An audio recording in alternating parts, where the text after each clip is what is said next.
We all feel like giving up sometimes.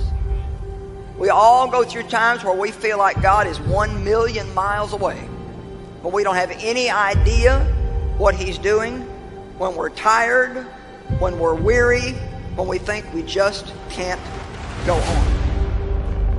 Most people are afraid to set great dreams and set big goals because of the fear of failure. There's something much worse than failure. It is the fear of failure. I want to remind you that failure is not final, it's formative. It is part of the process. It's part of the journey.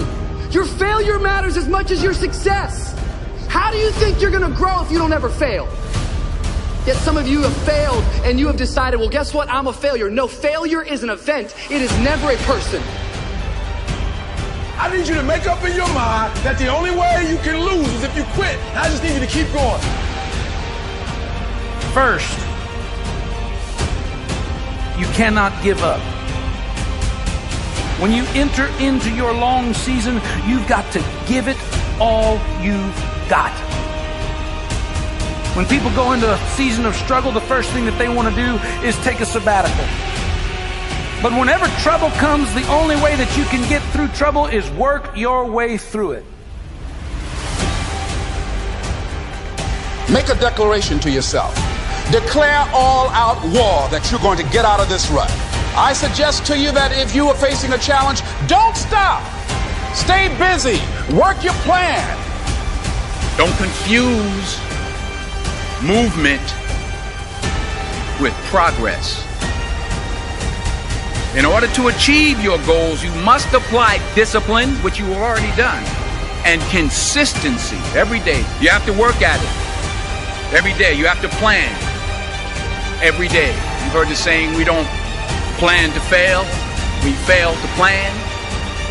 Hard work works. Working really hard is what successful people do. And I can tell you from my own personal experience, don't give up there. Develop your own compass and trust it. Take risks, dare to fail. Remember, the first person through the wall always gets hurt. You're going to fall down, but the world doesn't care how many times you fall down as long as it's one fewer than the number of times you get back up. If you want to grow up, you want to be mature, there is no way to do it without pain. You can't grow up on easy street. And the very thing that discourages you is the very thing that develops you.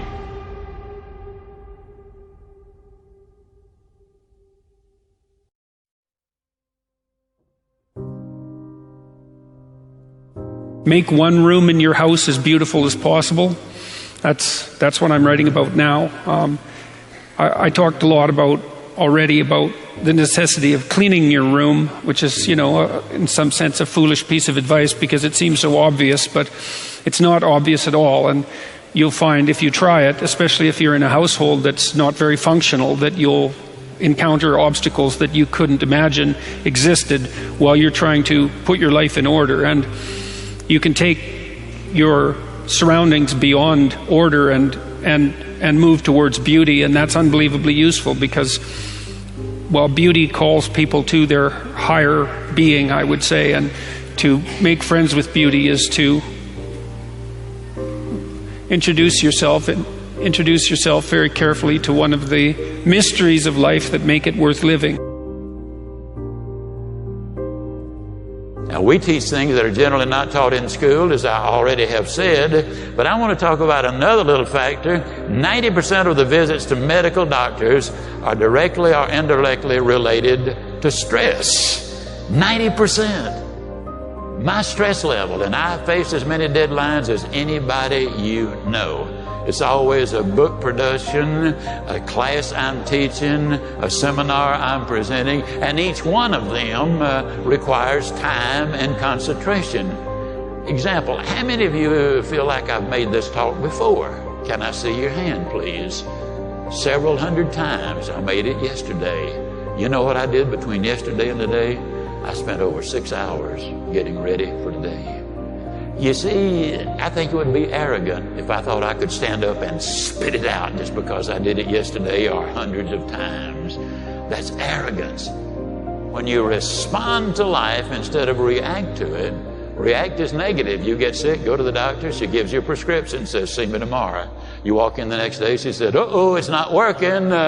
We have to change the prescription. You get a little nervous. But if she smiled and said, hey, it's working. And so she's just responded, and you feel better because now you see some real hope in order to get ahead in life.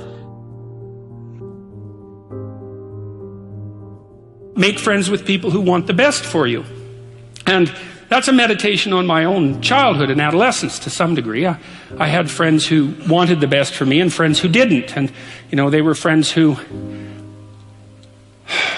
some of them were aiming up and some of them were aiming down. And if you have a friend that's aiming down and you do something that's aiming up, then they're generally not that happy about it. They try to top your accomplishment with one of their own, hypothetical or real, or put down what you're doing, or offer you a cigarette if you're trying to quit and you've kind of done that successfully, or a drink if you've been drinking too much and are trying to stop being an alcoholic, or they're cynical and bitter and devoted towards no good. And sometimes that's family members too, and sometimes it's even part of you, But this chapter is an injunction to people, is like you have an ethical responsibility to take care of yourself, you have an ethical responsibility to surround yourself with people who have the courage and faith and wisdom to wish you well when you've done something good, and to stop you when you're doing something destructive.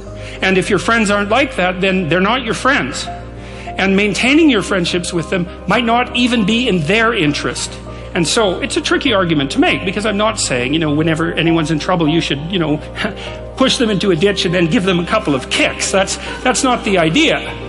The idea is that, but I had a couple of rules I didn't write about. One was be careful about whom you share good news with, and another was be careful about whom you share bad news with. And those rules ring in people's minds quite quickly. A friend is someone you can share good news with, You go to them and you say, hey, look, this good thing happened to me. And they say, look, I'm so happy that happened to you. Like, way to be. And they don't think, God damn it, why didn't that happen to me? And you didn't deserve it. Here's a bunch of reasons you're stupid and why it won't work. It's like, that's not helpful. And so I would say, if people are, the other thing people are doing, if they're trying to drag you down, let's say, is they're trying to see if you'll put up with it.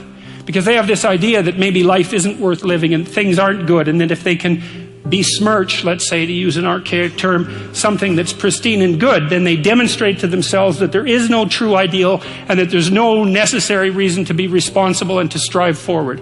And so they use you as a test case. I'll just push you down into the low lobster bin and see how you respond. And if you put up with it, then yeah, my cynicism is fully justified. If you take people and you expose them voluntarily to things that they are avoiding and are afraid of, that they know they need to overcome in order to meet their goals, their self-defined goals. If you can teach people to stand up in the face of the things they're afraid of, they get stronger.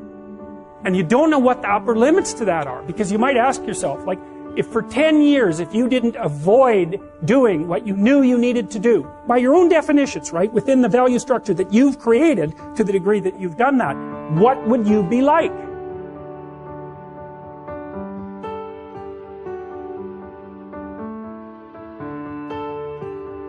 Greatness is not this wonderful, esoteric, elusive, God-like feature that only the special among us will ever taste.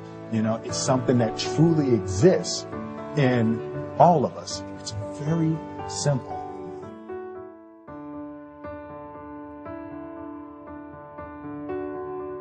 I told myself that this might be your current circumstances, but this will not be how the story ends. All you have to do, E.T., is to survive today. My glory, it doesn't happen in front of a crowd. It doesn't happen in a stadium. It doesn't happen on a stage. There's no medals handed out.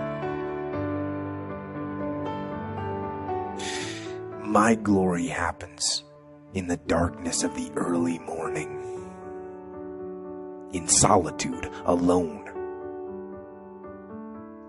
where I try. And I try and I try again to be everything that I possibly can be. The best that I possibly can be. Better than I was yesterday.